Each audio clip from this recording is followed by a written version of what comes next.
The faint clink of a teacup against its saucer stopped me cold.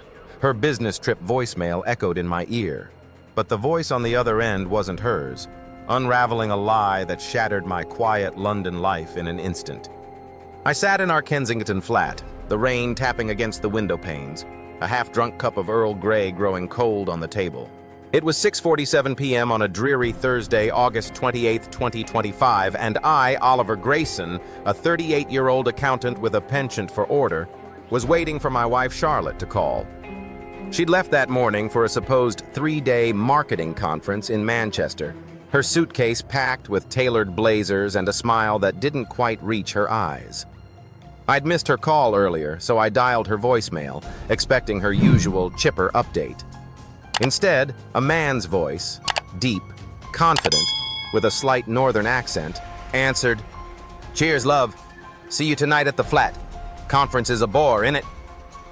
My stomach lurched. That wasn't Charlotte's number, and that wasn't her voice. Charlotte Evans, 36, my wife of 9 years, was the vibrant half of our partnership.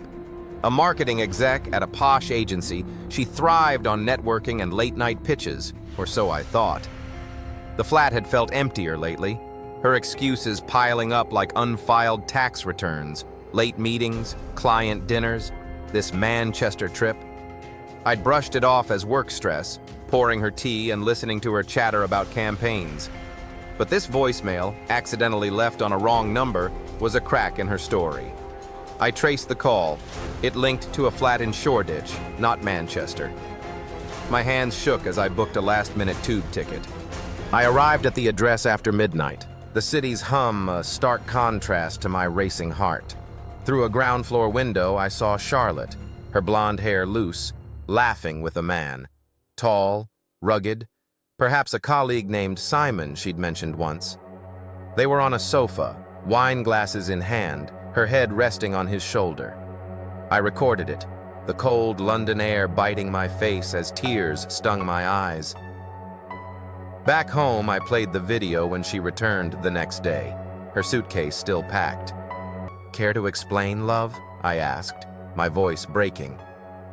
She froze, then confessed.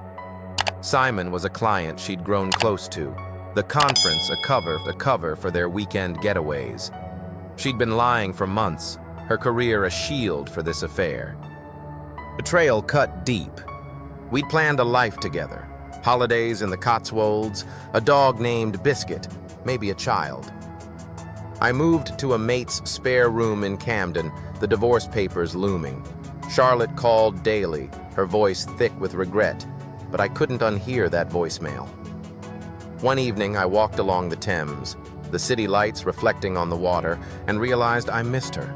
Not the lie, but the woman I'd loved. I invited her for tea at a quiet cafe near Waterloo, not to reconcile, but to understand. As we sat by the window, the soft glow of fairy lights illuminating her tear-streaked face, Charlotte spoke of guilt and a lost spark she'd chased with Simon. I saw the woman I'd married, not the stranger from the video. The rain outside mirrored my heart, wet, heavy, yet cleansing. I didn't forgive her that night, but I took her hand, whispering, "We'll figure this out, for us." The clink of our teacups felt like a fragile promise, a chance to rebuild from the ashes of her lie, proving that even in betrayal, love could find a way to mend, if we dared to try.